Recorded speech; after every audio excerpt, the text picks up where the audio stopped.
Here,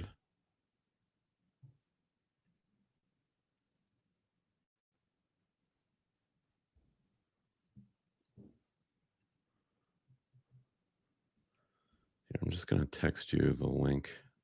Okay.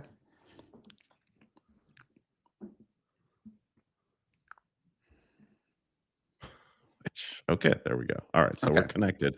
We're live. I'm going to share Okay. this on So Discord. yeah, I guess the question would be like, can we go live several hours in advance? Yeah.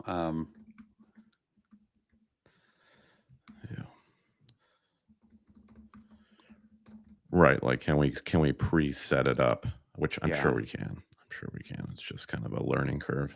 I wonder if there are any people in the waiting room for the other stream. Oh yeah, let me go over there. Are we live? Yeah, we're live. Okay, all right. Yeah. I'm not sure if anyone will actually It'll take a second. here. That's true. It'll take a second. So yeah, I'll pop into the waiting room. The waiting room of the other one and just share the link.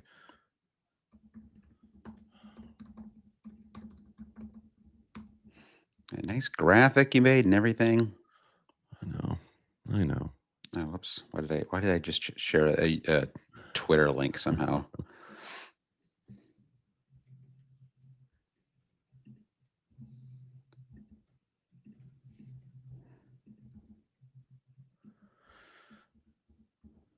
Okay. This is like what people discovering this episode on our YouTube page are going to be drawn into this like 3 minutes of deliberative silence, I'm sure.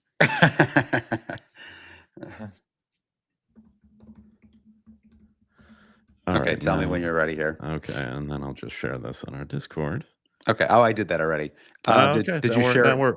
Did you share the new link in the waiting room of the old link? I did. Okay, I did. Great. Yep. Great, So everyone who needs to know should know. We are beautiful cleared for takeoff. We're clear for takeoff. All right, excellent. All right. Technical difficulties hopefully out of the way. We are live. Hail cheaters. Welcome to the Always Cheating Podcast. It is Sunday, an early pod, Brandon. We have all kinds of technical issues. I have a new microphone I'm working out on this end. You have family in town. Yep. Just all kinds of stuff going on today. And it's international break kicking off as of, I don't know, like 20 minutes ago. We are in the third international break of the fall, Brandon. It's just one too many, isn't it? Like yes. 3 international breaks in 2 months. I'd argue it's too many. Yeah, I would. One will do. Thank you. Yeah, exactly. But I complain about this literally every single time. So I'm not gonna. I don't have the power to change this. So I should just roll with it. But instead of you complaining or us complaining about the international break, we've decided to celebrate on this episode, and we're unveiling a new feature: the quarter season FPL awards presented by Always Cheating. I feel like we've done a lot of mid-season ones, but it was too early to do another Kings of the Game Week, our little reviews of the top performers for each game week. And so we thought we'd roll out the quarter season awards because it doesn't really make sense to, things like there are too many unknowns ahead of game week 12, 2 weeks from now, right? Like, is Saka injured now? Maybe. I mean, he's always like a little injured, right? Sure. But like, so we'll see, what happens there. Jamie Vardy is now like the injuries across the board, Brandon. So what we're going to do is we're going to give out some awards: most valuable player, least valuable player. What else do I have in here? Best newcomer, best FPL moment, worst FPL moment. Brendan, I have one best FPL moment. I have 3 worst FPL moments. Okay. And even most MFFA player and most MFFA team. For anyone new to the pod, MFFA is Make Fantasy Fun Again, right? The ethos, Brandon, of this podcast is to make fantasy fun again. And so game week 11, though, let's start there. Game week 11 is in the books. It was a fine one for me. I stayed inside the top million, which I guess is good considering how many injuries and blanks I had. Losing Trent in the first 30 minutes yesterday. Vardy with the classic undiagnosed or unannounced injury today. Physical discomfort, maybe again, like Declan Rice. Yeah, I think it was some kind of back issue apparently. And of course, then the quote before the match is like, as everyone knows, Vardy has it. I was like, no, this is unknown to me. Don't they know about HIPAA? The doctor-patient confidentiality. Many HIPAA violations happening all across all across the Premier League this weekend. Yeah, so it was. So in the end, though, I brought in Mo Salah last week, and that has really been able. That's been enough to keep me kind of afloat. And on the FPL Game Week website now, Brandon, they do this thing Yeah. where it's like safety scores, where it's Yeah. like basically like what this is your 2 points. So I guess I was 2 points away from basically staying where I was the week before. I needed 57, I got 55. So just a slight red arrow. I'm at 950, which 950K, which is fine. Top million, there's 11 million players in the game, acceptable. However, you had a spectacular week. You outscored me by 27 points. You leapfrogged me. You're now 16 points ahead of me on the season. You're up to 530K. And by the way, for anyone freaking out about their overall rank, you are 16 points ahead of me now after this result, and it puts you 400,000 spots, right? So literally, what is outrageous. that? Yeah, what does that math work out to? It's like every 4.5 points right now is worth 100,000 spots. So there's really no. I guess it's just 4 points. Every 4 points worth 100,000 spots. Yeah. So it is not these. Even if you're down in a mini league or whatever, right? Anyone can do it. They're not insurmountable. So yeah, why don't you talk about your week though, Brandon? Everything kind of clicked this time around. It really did. I obliterated my safety score of 56 by 26 points, 82. Yep. And this game week, everything went perfectly because all of my guys scored and all of the guys who I don't have didn't score. Yeah. Save like Bruno Fernandes or Cunha. You need both. Yeah, for sure. So, and just like the little guys really stepped up for me. Like Pedro Porro finally got another attacking return.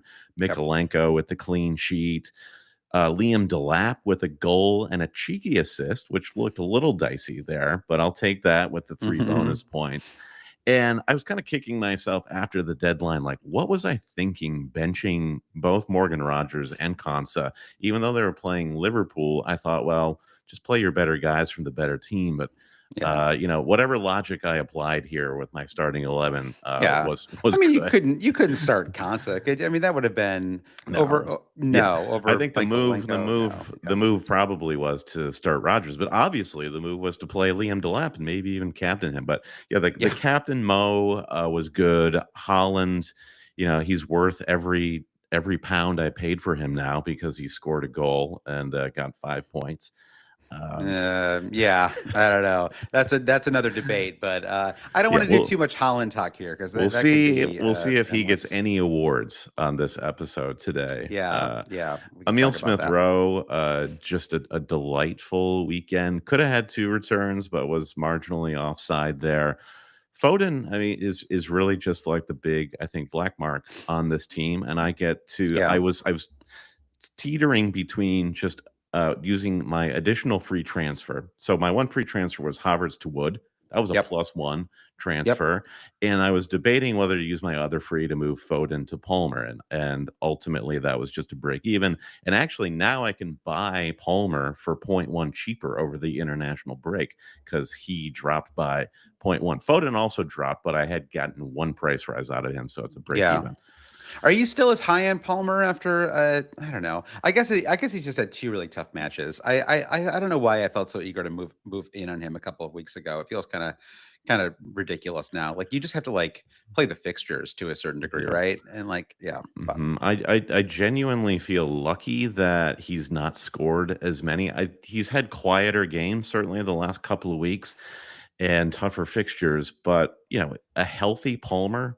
Particularly with Leicester coming back from the international break. Now, I'm going to that's true. Try to hold off on that transfer as long as I can. I don't think there's going to be a lot of movement in the price market over the break this time, and I'll just wait until the game week 12 deadline to make that move, if possible, just to make sure he comes out of the England matches unscathed. Yeah, and it's an incredible run for Chelsea coming out of the international break. It's Leicester and Southampton are 2 of the 3 matches they play, and then Spurs in game week 15 on the fantasy site. That's a 4 on the fixture difficulty ranking.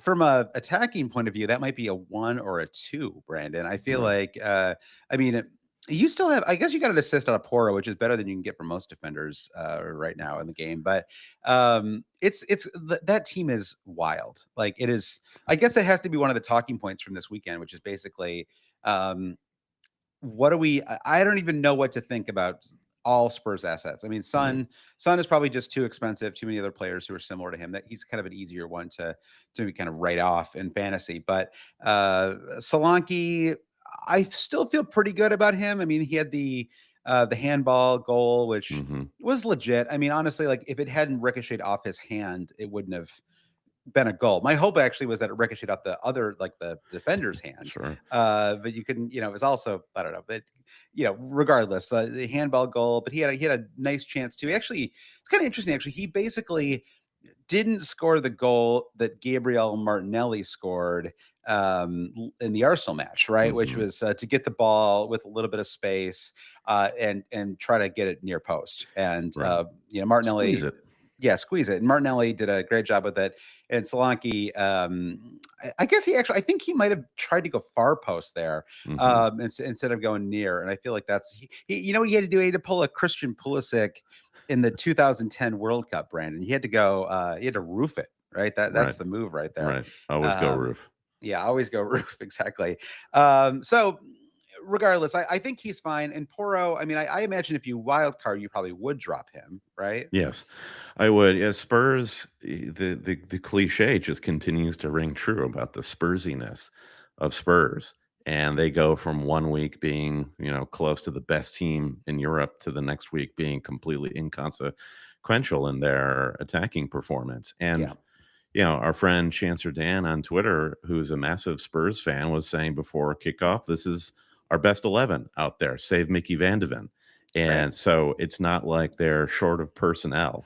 So it's just, and playing at home too, it's worrying for Spurs. But I know I can't remember if I said this a couple of weeks ago or if I just thought it when I was watching them play. But from an entertainment standpoint, they might be like, if you're like a neutral looking for a club, and I don't mean this like in a mean way, but like if you're a neutral looking for a club and you don't care about winning the league and you just want entertainment, right? Or like winning the league is not the highest priority for you, and you just want entertainment.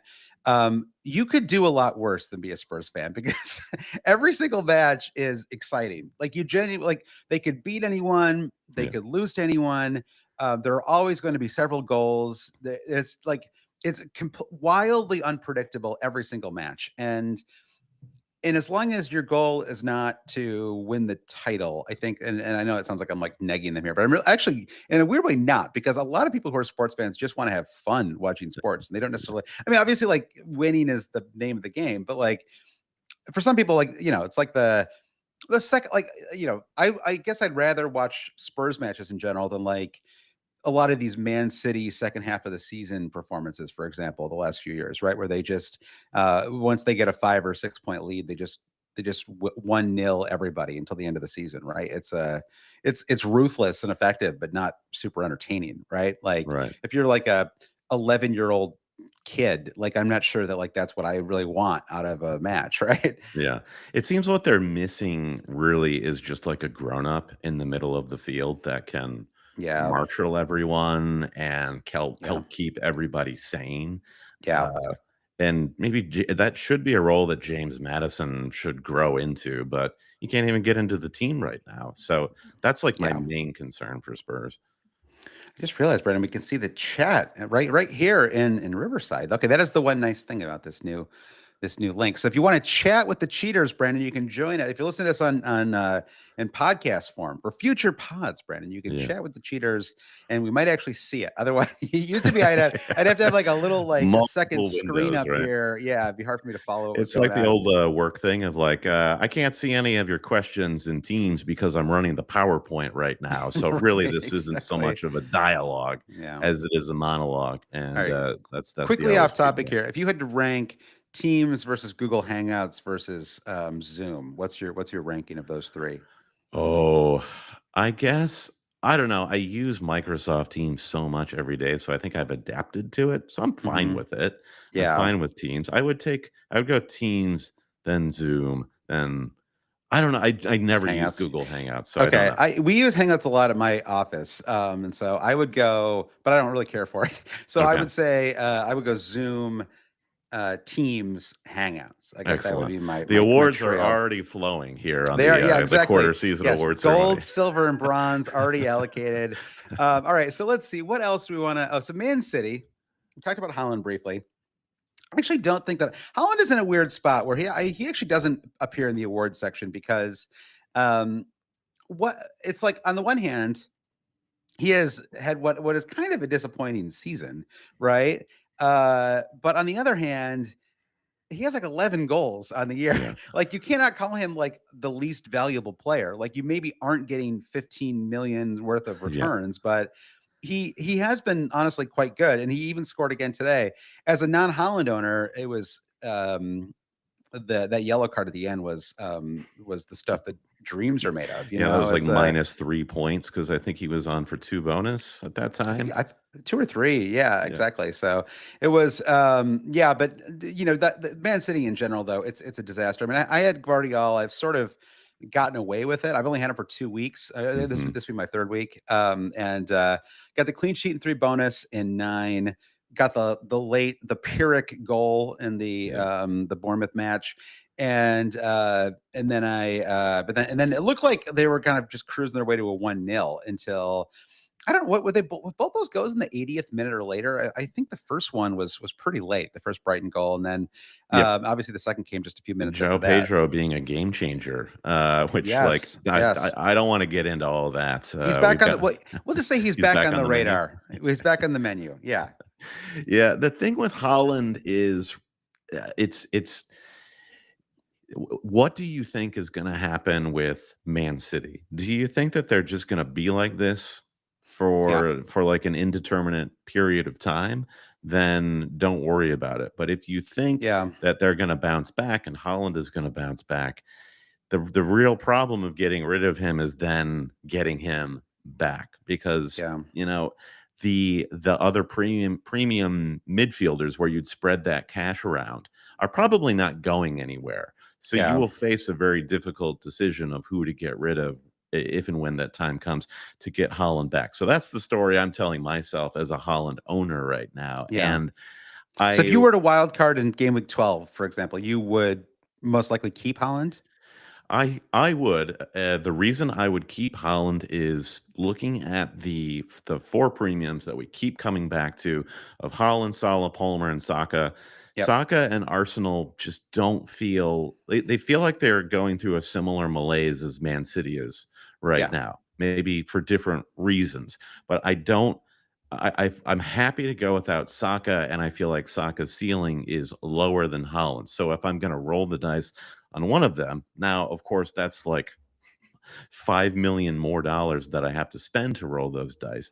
But I Sure. would keep Holland with the hope that that becomes some sort of supercharged differential in the next couple of weeks. Now, if Holland just get and City get on a roll again, I think that people will quickly come back to Holland any way they can. So Yep. I just want some sort of remarkable performance from Holland in the next 2 game weeks, let's say. So I, as a holder, can capitalize on that. Yeah, I mean, it does feel different than the last. They've had slow starts the last couple of seasons and won the title, and so I wasn't really feeling super down about them at the start. But now they look old, and it feels like like the Foden thing is officially like a problem now, right? Yeah. I mean, it's like they just can't. You know, they can't like, and I think and even if I sort of bring this into couch it in fantasy terms, right? It's Yeah. like there's just like no there like he's not helping that squad enough. And so it means that Holland is basically like one chance, like, you know, he's like Chris Wood out there. It's like he's going to get one or two Yeah, chances a right. match, you know, Right. and he's, you know, he's excellent at those chances. He's big and strong. And like, you know, the ball falls to him, he's most likely going to score. He's had a Yeah. couple of shakier moments recently, but he's, you know, he's still more or less delivering. I guess like, yeah, I mean, my counter argument to you would be, and I agree with you. I do think that I still believe in the 3 premium, the freemium option for Mhm. fantasy, having 1 or having 3 out of, you know, again, Saka, Salah, Palmer, Holland, just because of the consistency. Holland, but if it comes down to Holland versus Saka, which feels like it does, I do think that. I mean, my case for Saka would just be that it's 5 million is the difference between the two of them, right? I mean, it's literally the cost of an entire like mid-price defender. And I'm Could just buy not. a Happy Meal for that much. Well, you couldn't like 1997. I think they're I think they're like I have an 8-year-old and I'm pretty sure it's like not, well, I live in New York though too, so it's like a Happy Meal here is like $18. Yeah. It's not that much. It's like $8, but it's a lot. Oh, yep. Then if you do it by Uber Eats, Brandon, oh, don't even get me started. That's I know. Somebody on social media was like, people complaining about the economy, yet they're still happy to pay $10 for their burrito to like have its own seat in a car on its way to your apartment. I agree. I basically have stopped using all of those services. We still order pizza, but pizza's like it's traditional, right? It still costs $20 and you can just pay a guy in cash. It's like that. It's the old ways, Brandon. You can just call the pizza place. Absolutely. But McDonald's. Sadly, I don't know. Somehow all kids find out about McDonald's, Brandon. And my kid, it's like we always. It's always the battle of how much can we space out the TV screens and treats. McDonald's. These are the constants in a child's life. Okay, so let's get back to the. So you're kind of making the point that Haaland is a ways away from justifying his price tag, and the choice for you feels clear there. Well, yeah, clearer. I mean, especially now that I brought in Salah. It's just like you said. I mean, but the thing is, like, okay, yes, right. Once you've dropped Haaland, it's hard to get him back. But having dropped Haaland a couple of weeks ago, I'm just not feeling a strong desire to get him back. And I think, that's where the Foden thing comes in, because it just doesn't feel like they have enough kind of game changers in their attack right now for teams to do anything but. It's like in basketball or something where you just double and triple team the center, right? It's like you sort of, if he's the best player in the squad, right? It's just like you sort of whenever Haaland is anywhere near the ball now, it's just that box is so crowded, right? There's no reason for them not to, right? Because they're not getting enough from the wide play, right? Jack Grealish is, is he's out injured right now, right? Is that what's going on with him? I can't remember. Grillo. Yeah. How's Grillo doing these days? Who do you think shot first, Han or Grillo? He's been out since game week 9. So go ahead. The attack feels very one-dimensional for them. I mean, obviously De Bruyne being back and getting some minutes this weekend will be the most optimistic view. Right. But they conceded 2 goals once he came on the pitch. So sure. Yes. Yeah. You were minding the clean sheet store there, and I was looking for goals. Right. So fair enough. And if you watch Man City, you're not going to have it both ways. You can have one or the other. You can't have both. And at least, like, if you're talking about the low block and the crowded box and just sort of breaking through, and like you called it, the one goal that Haaland scored this weekend was when he was actually given a pass to split the center backs. Right. And that's how he got in and got his goal. So like they just need to find ways to open up the pitch a little bit. I'm a little surprised that Gvardiol was setting up in a little more of a back 3. Maybe he got a little more freedom late, maybe, but I feel like turning Gvardiol into oh my gosh, Cancelo. Was that his name? Yeah, Cancelo, the former left back. Sure. Yeah. Like, I mean, obviously he like completely fell off at the end of his Man City run, but remember, like prime Cancelo is incredible, right? He was, it opened up so much space on the left, right? And I feel he was like Trent in that way. Like his range of passing was something like if you had both De Bruyne and Cancelo on the pitch, like you could basically serve the ball up anywhere you wanted to. Yeah. And Gvardiol, he can't. He's not a passer. He's a finisher and a mover. Yeah, and so you've got you don't have the creativity in the left, and then you don't have KDB in the right, and then Phil Foden isn't delivering through the center, or or Bernardo Silva, or Prime Gundogan, or whatever, David Silva, right? Sure. Like back in the day. Yeah. So I just there's Zabaleta in the mix there too. Throw Zabaleta. Yeah, let's get Vincent Kompany, Brandon. Let's throw everybody back in the mix. they're not walking through that door, sadly. And so Mm-mm. that to me is the problem with Holland. It's not him, it's his teammates, and they're not like they're not allowing him the freedom to explode the way he certainly can do.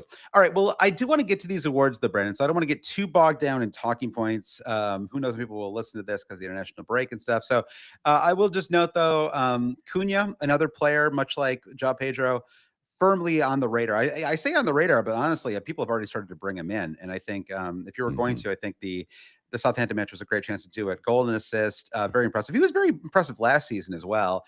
And I've always just had a soft spot for Wolves as a club. It's one of those places that I if, for our next UK trip, it'd be really fun to go to the Molineux and take in a match. And so I always sort of root for them. And I'm glad that it seems like they've kind of steered the ship. Right. Yeah. Totally. Yeah. And the debate going into this weekend was Strand Larson or Cunha. And I think that question is definitively answered. Yeah. And he's a better, and Cunha's got the better track record anyway. I have been impressed with Strand Larson in matches, but yeah. Right. And maybe Strand Larson has his day. Like if you decided to go Strand Larson, the heart that you take from this weekend is, well, Wolves have it in them to actually play a game of football. So he will get his points, I'm sure. All right, Brandon. A couple of quick notes. Just obviously Mo Salah, another great goal. I was watching that match. I met up with longtime friend of the pod, Brandon, Danny Bean, and watched that match on Saturday afternoon. I know you saw him in Toronto recently. I did. And spreading the love. Well done, Danny. Yeah, it was nice. And Alex too. It was nice group, nice little trio at the Black Horse. But he brought my attention to the famed set piece coach for Aston Villa. Have you seen this guy gesticulating with like super long hair? He's like he looks like he's in a metal band. Yeah.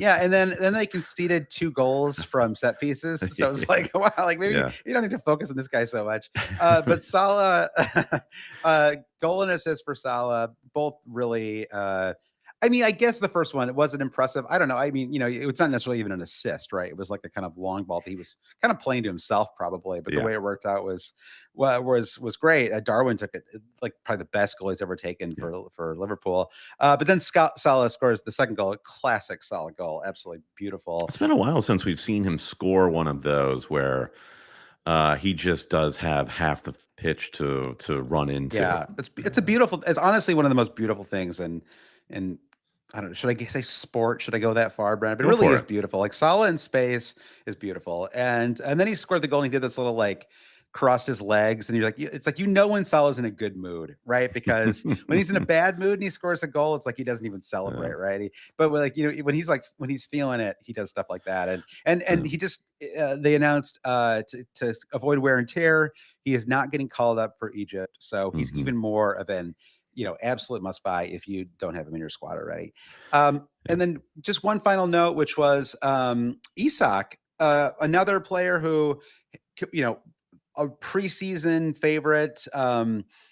There's an idea, I think, that he's been a little disappointing this year, which I suppose he has to a certain degree. But 3 goals and 1 assist in the last 3 matches for Isak. 8.4 million, so he's actually down 0.1 from his starting price.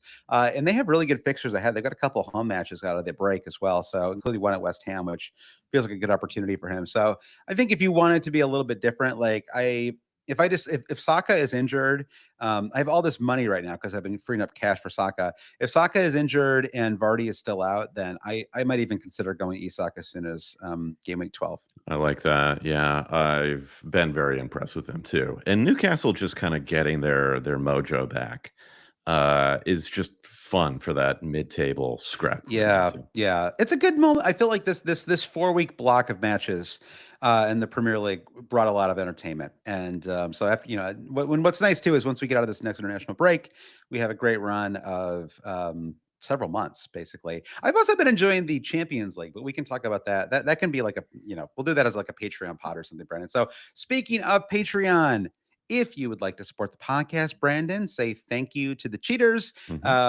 for if you enjoy the podcast and you want to help keep it I don't know, keep it going. Yeah, exactly. Then you can go to patreon.com/alwayscheating to support us. You get an extra podcast each week.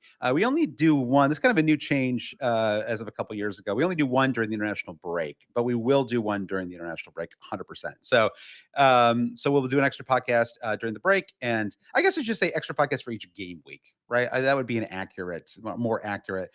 Every game week gets a podcast. Listen, we're in marketing, Josh. We're welcome to overpromise and underdeliver. So just say you get one every week, and you get what you get. Exactly. So patreon.com/alwayscheating is where you can go. I did want to also shout out the Always Cheating Super League, Brandon, because we haven't had a chance to, because there's been some Monday matches recently, and I don't like to read the Super League during when there's Mondays, because I feel like it just changes things so much. But I will do it today, and I will spare you the pronunciations. I'll do this read myself here, Brandon. So in 10th place, we have Ignaz. Oh, wait, no, wait. Well, you know what? I'll just do 11th place because I already started to say his name. In 11th place is Ignaz Vrobel. In 10th is Philippe Nilsson. 9th, Ryan Millen. 8th is Amon DPZ. In 7th is Thelma Tislov. Ooh, interesting. Maybe related to Tomas Tislov. That would be incredible if that was true. It's possible. It's possible. In 6th is Alidu Abubakar Sadiq. In 5th is Amin Balu. In 4th, very international top 10 this time around, Brandon, which I love. In 4th is Andreas Fautis. 3rd is Jake Poplawski. See, that's a nice, easy name for me, Brandon. Sure. Any relation to the Michigan State center? Was it Matt Poplawski? Yeah, I think so. Yeah, and in fact, Jake, let us know. In 2nd is Ridar Buskinis, and in 1st is Dr. Shigar Jahed. The doctor is in. The doctor is in, exactly. So congrats to Dr. Shigar, and and if you're listening, Dr. Shigar, let us know what you practice. I wonder if it's medicine, or is he one of those people that has a PhD in English literature and they call themselves doctor? How about this? How about if you win the Super League, you will get an honorary doctorate from Always Cheating Media LLC. We should start a pyramid scheme. Yeah, we need a pyramid scheme of like a Trump University style fake school, Brandon. That's something. Let's make some plans to do that soon. All right. Well, let's move on then, Brandon, to the Always Cheating FPL midseason awards. Are you ready? Okay. Let's do a little I'm ready. Roll, a little fanfare. Yeah. Let's go. All right. So kicking things off, I tried to keep things. We're not going to focus on the negative here. I mean, I have some. We do have most least valuable players, but some of them are maybe they're a little unfair. You tell me. But most valuable player, Brandon. And there's different ways to look at this, right? Is it this is almost like the American baseball MVP, right? Is it the player who has the best overall underlying numbers, overall performance? Is it the best player in the best team? With fantasy, obviously, it's a little bit different. I initially actually had Chris Wood here, and then I decided I just couldn't do it. Mo Salah has to be the MVP of the season so far. 8 goals, 6 assists, 21 bonus points, 12.5 million. So expensive, but 2.5 million less than Haaland, right? At least, in terms of starting prices for the season. So I think that he's been just a consistent, reliable captaincy option all season long. The squad has been fun. So even if you're looking at this through like a make fantasy fun again lens, that Liverpool squad has been fun to watch this year, right? Mm-hmm. There's been, and sort of the central attackers and the midfielders have come and gone a little bit over the last handful of weeks, right? Jota got his inevitable injury, and Diaz's form has gone back and forth a little bit, but Salah has remained. He's been excellent. So I think that he's the MVP. I do have 2 runners up for you though, Brandon. I've got Chris Wood. So there he is. He does get some shine in this pod. 8 goals, 0 assists, Brandon, but 15 bonus points, which I think is extremely impressive. He's basically averaging 1.5 bonus point to start the season per match, and 6 million starting price, now 6.6 million. So an amazing enabler price. I had him for the first several weeks of the season, helped me get off to an okay start. dropped him inexplicably. Still regret that. But he's been great, and it's kind of a fun story, I feel like, with him as well, because he sort of was like this.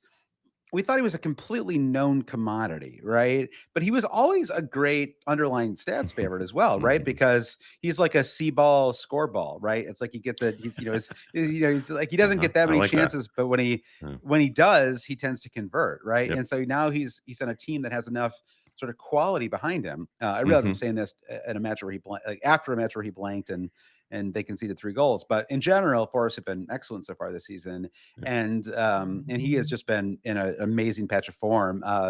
He has been a consistent like 10 goal scorer, so it's not completely like, to me, it feels a little more sustainable than like the Danny Welbeck thing, right? Where I still feel like Welbeck is, whatever, he's like in his 16th season, and I don't know if that's going to last, but I feel like with Wood, it feels like I would not be surprised at all if he ended up with 15 plus goals this year. Yeah, with Danny Welbeck, it does seem like sort of a make-a-wish program, sort of a situation where Chris Wood is like this is his last big job, and he's making the most of it. Yeah, and so is Welbeck, to be fair. I mean, he has been great too, especially and sort of keeping it going even with João Pedro out too, I think is maybe extra impressive.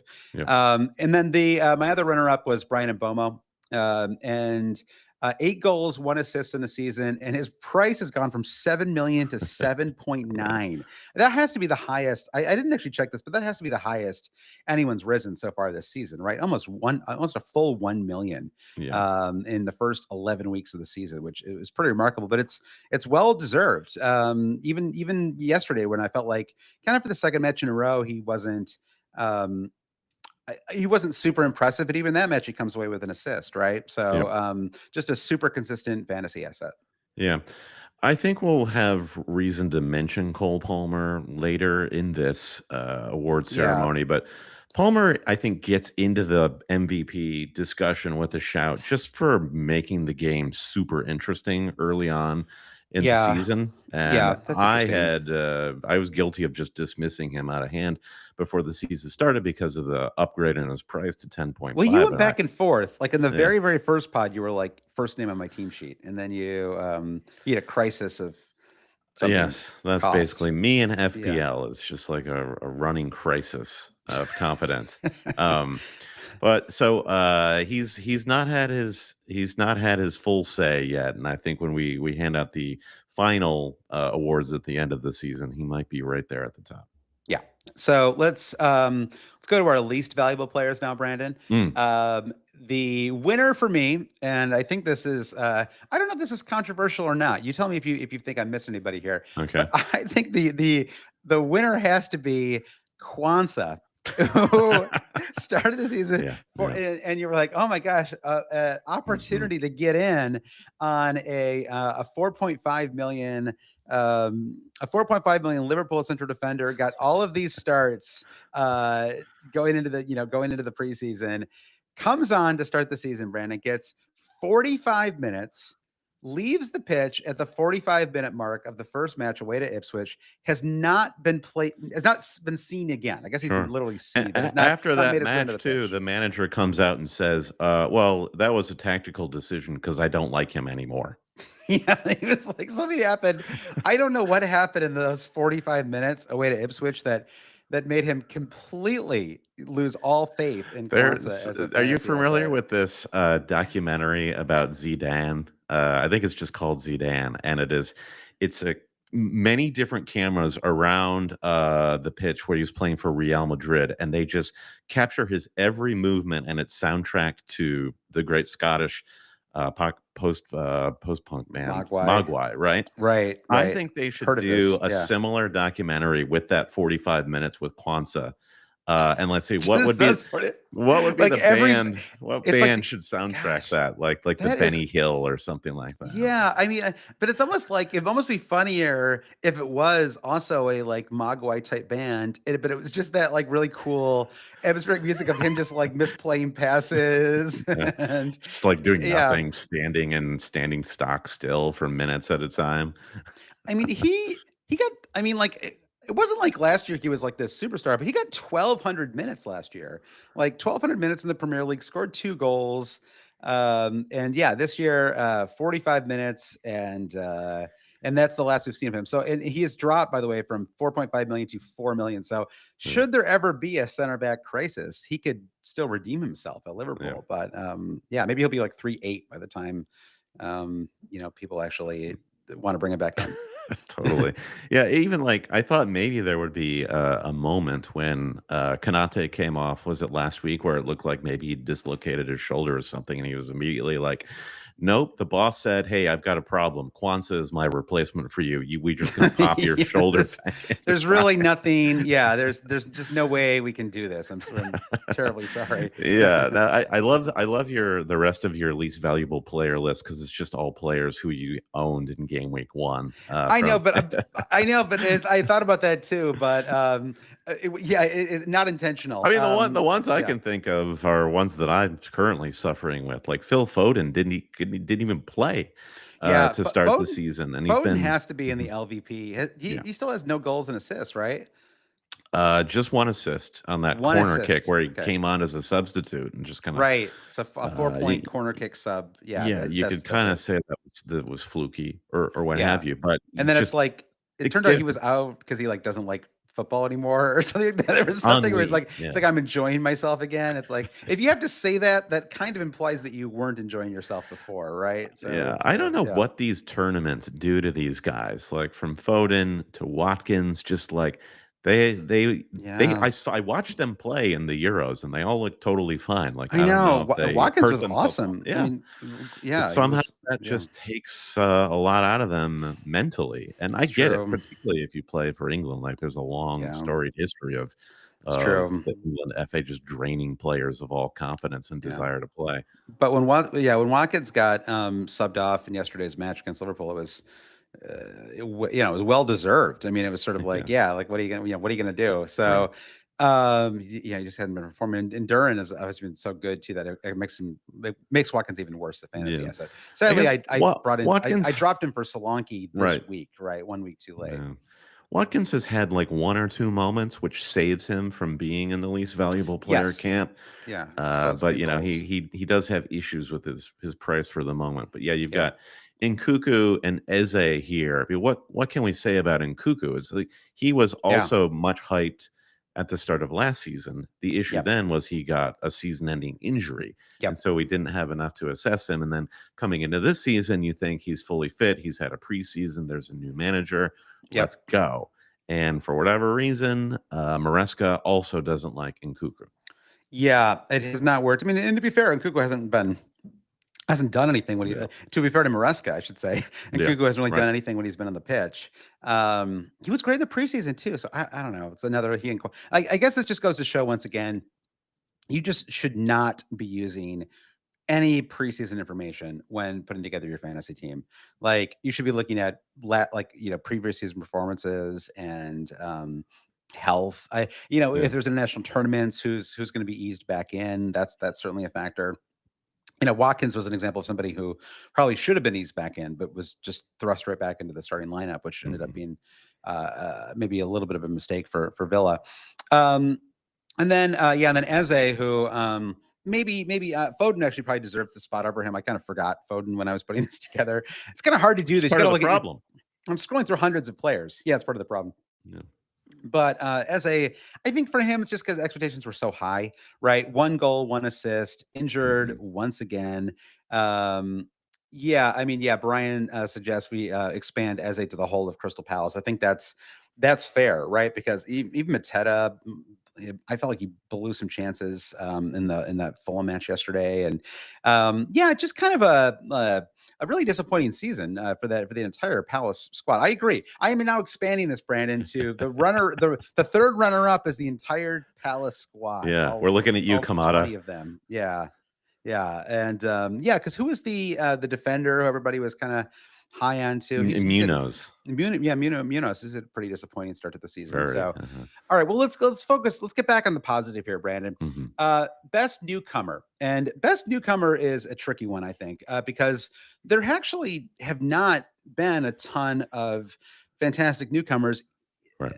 I'm including here players from promoted clubs, people from squads, like people who've just been transfers in from Europe or elsewhere, and they're just I was sort of like scanning through trying to find like somebody who like has really shown, and the best I could come up with was Liam Delap, who has 6 goals, 1 assist, started the season at 5.5 million. A lot of great cheap options this year, I have to say. A lot of great cheap forward options. And do you have something you want to say? Sounds like you're trying to get in here. Oh yeah, I want to get in and talk about my Yeah. guy Liam Delap. I mean, he's fun. He's been fun, and you're looking for a lot of Ipswich is kind of delivered on.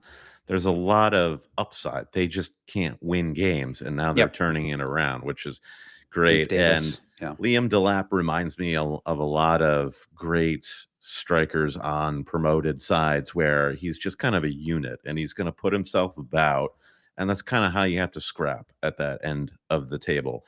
And I like it. I think he's definitely up for it. Now I wonder, is it legal? Mhm. You know the bylaws of this awards situation better than Sure. I do. But what Yeah, yeah. about somebody like Emil Smith Rowe, where I don't know that we've It's like a certainly new signing. he is yes, he is that great cliche. He is like a new signing.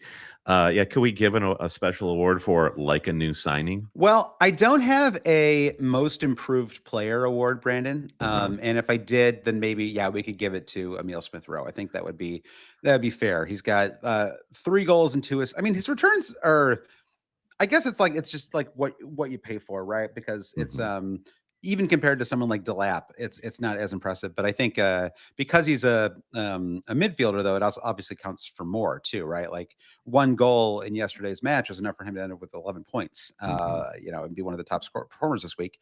Has a couple double-digit returns as well. He had a goal in bonus in their home win over Leicester in game week 2. It feels like, he's still a total newcomer because he did score 10 goals for Arsenal back in that Right. 21-22 season. But yeah, he's Yeah. been fantastic. Right. There are probably a couple other players who could get like most improved, or you know what, we could call these guys comeback player of the year, Brandon. Mhm. The And comeback kids, yeah. yeah, and I think Raul Jimenez would be part of that as well Yes. then. Yeah, Good call. 4 goals and 2 assists for him. Got a Yeah. nice little assist yesterday. But yeah, the runner up you have listed here under best newcomer, just to get back to Delap and his, I mean, I think he's done with his acceptance speech. So let's train the camera back on the stage. And Yep. Mizrahi is actually up there accepting his runner up trophy. And I couldn't agree more. Like he, to me, has been one of the few bright spots of this Manchester United season. Yep. He looks tremendous, and he's definitely like replaced Dallo as far as my most Yeah. coveted defensive asset Oh on yeah, Man U. Dalla So with the dreadful 56th minute yeah. sub Ugh, today. yeah. But he's looked really strong and attack minded and solid in his challenges, and really like him. I think he's got a lot more to say this fantasy season. Yeah, it was a shout out in the chat, Milenkovic for Forest as well. Hmm. Yeah, the Forest, they have a little bit of like a Brighton problem for me, where their squad changes so much, and I don't necessarily always want them for in fantasy. You know what I mean? So it's kind of hard for Yeah. me to like really like rate them. Like I think like Minta, I thought had a fantastic start to the season. He's been injured since game week 8, I guess. But so he would be maybe another one who would be like kind of a would that he would that it were not an injury. I don't know, Hmm. whatever. Right. What could have been? Yeah, Yeah. yeah. What could have been exactly? All right. So then we have our least best newcomer. See how politely I frame that. Yeah. And there's some competition here, Brandon. I mean, like, do you put like, to me, it's unfair to put like Fulkrug in there, right? Like West Ham Right. decided to gamble on like a 39-year-old German as their like big signing this summer. It's It's like it's the whole risky. the Yeah. entire like West Ham backroom staff needs to just like take Oh, a dip in the yeah. sea. Can we call the West Ham's coach? Can we call him the worst? Lopetegui is Yeah, the look at least Lopetegui, valuable the player. least, Hmm. yeah, the least best newcomer this year. But I put Josh Xerxes in here, Yeah. Brandon, just because he came with a bit of hype. Another Man United Dutch league, the final one during the Ten Hag era. Hmm. 1 goal and 1 assist, so not outright terrible, but not great. And in my head, I was like, well, he must have been injured or like but no, he's played in all 11 matches. Xerxes has played in literally every Man United game, and I cannot tell you. I could not put together a highlights package of Xerxes performances. Sadly, there would be a blooper reel, I think, and I kind of look at this and I'm like, for what? His one goal came against the opening match of the season against Fulham, and Fulham could be right up there with Forest right now, and Fulham are in charge of their destiny. But I do blame Xerxes for just scoring a pointless goal to derive us of that pleasure of having Fulham have a dream start. I also blame him for not having the name Xerxes. It's so close, Brendan. XER, XES could be, that could be the name. Let's move on, though, Brendan. I only have one. I didn't want to do a whole list of negative. I feel like Chelsea probably have a handful of them, but who could remember? Yeah, they probably do. It's been even like, but it's hard to Felix. João Felix. I guess he did play. He was there for the second half of last season. That's true. Yeah. Neto. I guess Neto's. I mean, he scored today, and nice goal today. Really, really nice goal. Neto's goal today reminded me of. He has this penchant for doing like multiple different goal celebrations after he scores without kind of thinking of it. There's this great TikTok clip of him doing like literally 10 distinct celebrations after scoring a goal for Wolves, where he does the shush up to his lips, the fingers in the ears, I can't hear you, the grab the badge, the kiss the badge, point to his name on the shirt, like all after scoring one goal. Ball in the belly, like incredible stuff. Gotta love it. All right, well, best FPL moment is what I've got next here, and there's a lot of. The thing is about a best FPL moment is very subjective, right? Maybe it's up there with best worst performers or whatever. It's a little bit in the eye of the beholder. But I try to be objective here, Brandon. I think there's actually probably two moments from Cole Palmer that crack the list here, and I would say the kind of runner-up would be his West Ham, or not West Ham, the Wolves performance, where he got 17 points. I feel like they were all like in the second half of that match too, and so the combined, the one combined game of the match of football, the first half of Cole Palmer versus Brighton and the second half versus Wolves, Brandon, are made up, I think, 42 total points for Palmer on the season. Absolutely incredible. But I went ultimately with Cole Palmer scoring 4 first half goals versus Brighton. I did not have him. You did not have him, sadly. FPL General, our buddy, had him, and obviously many others did as well. But it's always glorious when you get a ton of goals from one of your players, and they are not highly or universally owned. And it's like every single goal just is worth 100,000 in ranking points, right? It's just like such a one of the great moments in fantasy. So I think that, I don't know if you could think of anything else, but that felt like was probably the highlight. It's the complete inverse is thinking about Haaland's start to the season, where he's scored a goal in their opening fixture against Chelsea, then 2 back-to-back hat tricks, then a brace, then another goal against Arsenal. And it was sort of like, how have we just forgotten about Haaland? Like, how bad did it have to go that he had that good of a start that now we're just kind of like, no, thank you. I'm done. It's just those bummer vibes coming out of Man City right now. You can see them for sure. Yeah. I wonder too if we should shout out Salah's goal last game week against Brentford. Kind of classic, like the classic like shift, like top, like it was like a top bins kind of like it was a top bins. And the reason I think of it is that was the goal where like that last week was that shift to Salah is the preferred captain over all the other options. Haaland, right? Haaland had blanked that week. And him scoring that goal late in the match really just did open up a world of fantasy possibilities. And you're like, yes, like we're all on the right track here. And I remember like really pumping my fist when I saw that goal go in. Yeah, that was huge. Yeah, and he was my transfer that week too, so that was kind of extra. It was extra enjoyable against Brighton. Actually, that was not Brentford. Right. Anyway, no one was listening to me anyway. That's fine. I was listening, but I just can't. It's like it's hard to remember even 1 week ago.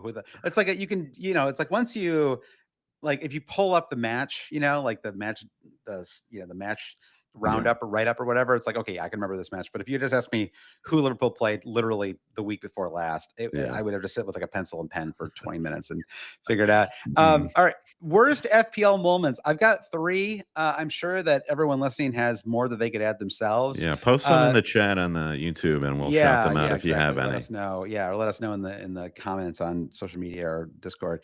But the number one for me was the Saliba red card in the first half of the Bournemouth match. Yeah. It was just it was kind of like a 50-50 red. I mean, listen, there's nothing wrong with the red card. It was legit, but it's like they have not been given before, right? And it kind of like you and I you were in town, so we had gotten together to go to the bar.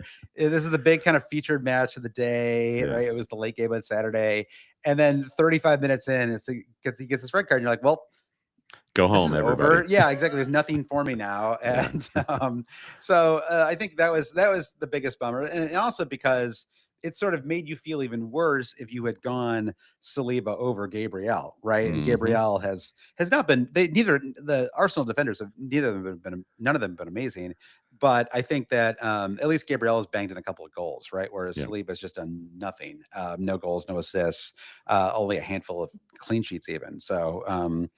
That was one. I think the second one, you and I didn't triple captain him for this one, though many did, and that's why I have it listed here, was Haaland with 1 goal and no bonus points in the Southampton match. I think that, in considering, I think it was like the highest XG he'd ever accrued in a Premier League match as well, and to end that match with 1 goal, no bonus was a moment of extraordinary bad luck for people that triple captain him. I have one moment, which is kind of like a tears of a clown sort of moment. It was going back to game week 3, and we still hadn't like fully bought into the solid narrative. At least you and I hadn't. And Haaland scored his hat trick, and my like overall rank like skyrocketed. He banged 3 in against West Ham, and Manchester United the following day had Liverpool, and that's where Salah matched. He scored. They got 2 assists and 1 goal, and matched Haaland's return, and just erased all the gains that I had made. And it was like confirmation of the season is not going to be a cakewalk for anybody. So get it together.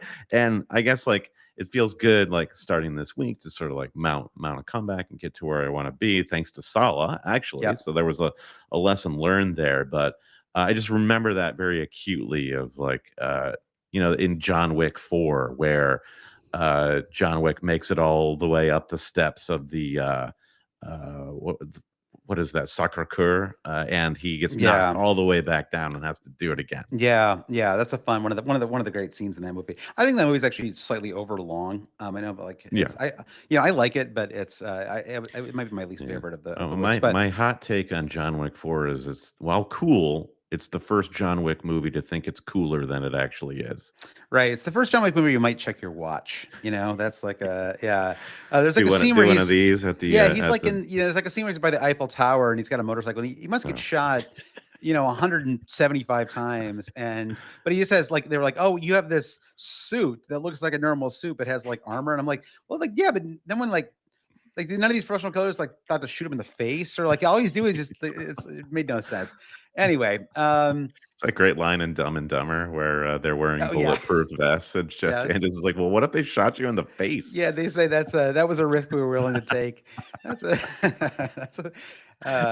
That movie, I don't know how that movie has held on culturally, but if you're over 40, that movie has I can remember almost scene by scene. That I cannot remember who Liverpool played last week, Brandon, but I can tell you scene by scene how Dumb and Dumber plays out. 100%. Yeah. All right. Well, anyway, our final 2 awards. These are just fun ones for the end here, Brandon, which are most MFFA player. So once again, the players made fantasy fun again, and the most MFFA team. Obviously, these are very subjective.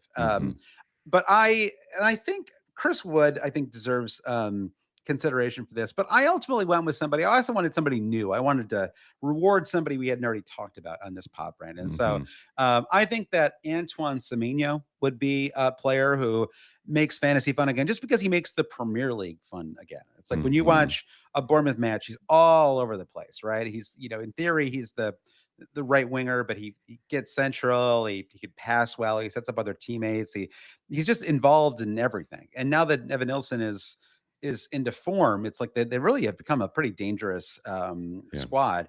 And I just like him. And fantasy wise, he's been fine. I think he's got 3 goals and a couple of assists or something like that. He's been like fine, but not great. But I just think he's fun. And he also, you can own him in fantasy. He doesn't, if he doesn't return, it never ruins your week if he doesn't return, right? Because he just doesn't cost enough to like, you're like, he's not affecting the real kind of big performers in your squad. The fun this season has definitely all come from the right-hand side of the pitch. I think of 2 other guys. One is Mbeumo, who was a known quantity. He was a contender for this award as well. For sure. And then I would also throw Brennan Johnson in this mix, who maybe he's not quite as fun to watch as Semenyo. Like, I don't think he is. But in terms of playing the fantasy game, I guess he has that like a new signing sort of a vibe to him, and it was just like a new guy to explore as a fantasy manager. And I'll add one more, and this will feed right into the most MFFA team this year, Brandon. And this one is, I might have felt it differently a couple of weeks ago, but I think the last couple of weeks have solidified this. And I think that Fulham, and I'm not just saying this because you're a Fulham supporter, I think that Fulham have been the most MFFA team in fantasy. And Anthony Jedi Robinson, is maybe at the center of that, because they have multiple fantasy assets that are worth owning, right? You have, starting with the keeper, and then Robinson, and you have Jimenez up front. Like, obviously, people even had Traore for a hot minute at the start of the season. Smith Rowe. I don't know how I feel about the Joe Willock experiment, but like there's at least like the Reece Nelson experiment. Reece Nelson, another Arsenal. There's so many Arsenal guys on Fulham. I was thinking, to keep track. Willock is a Newcastle, of course, but Reece Nelson, obviously Smith Rowe, who we talked about already. Iwobi. Iwobi. Like, it's just it's a fun team with fantasy assets, and they aren't too expensive. And I guess like it's hard to be a MFFA team when everyone's really expensive, because if they do if they're ever like Liverpool is probably the second team that would would like make this list. But I've had Trent, and Trent has been honestly like a pretty massively disappointing own for me the last handful of weeks, right? I mean, the underlines are always fine, but he just hasn't been able to find enough, assists or clean sheets to justify his price. And so it always kind of taints some of the matches for me. But with Fulham, it's like if I get 6 from Robinson, it's great. If I get 2, and if I get 2, it's like, well, that's all right. He's only 4.5 million, right? Jimenez, I got an assist, no bonus, but 5 points for a 5.6 million forward. Great. Good value. Yeah, exactly. And same with Smith Rowe. It's like you might get a handful of blanks, then you get an 11-pointer, and you can you don't even have to start him every week, right? And so I think it's the not knowing that makes it kind of fun. You're like, Fulham are a team that could kind of do it all.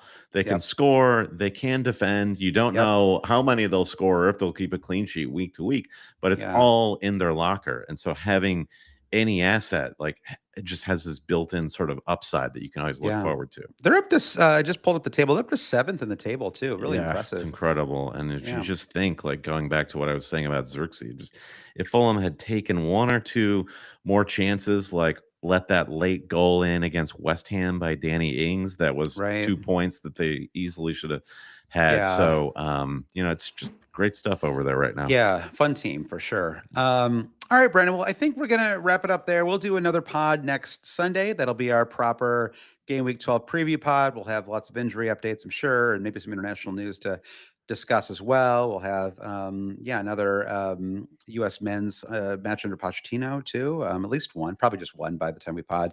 And that's it. So if you want to talk fantasy or non-fantasy stuff, movies at all, I'm going to try to go see some more movies this weekend, Brandon. Take advantage of it. What are you Conclave. Well, I don't know. I've already seen Conclave and Nora. I saw Nora with you. That's fantastic. Yeah, I don't know yet, but we have a free night next Saturday. Kid is out, so it's a chance for my just wife go rewatch Megalopolis again.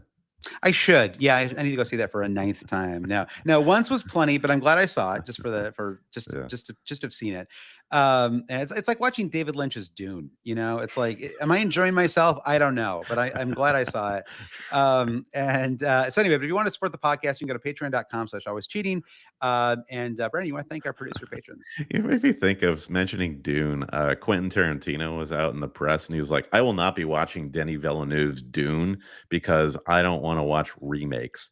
And I'm so annoyed with him right now. His whole thing. It's like, just why doesn't he just do the Steven Soderbergh thing where you just say you retire and then you just keep making a movie every year? Yeah, it's it's like dumb. It's dumb. Yeah. You don't back yourself into that corner, but Yeah. It'll just make his comeback that much more exciting. But anyway, some interviewer asked Denis Villeneuve, he's like, "Hey, have you heard that Quentin Tarantino won't be seeing your Dune movies?"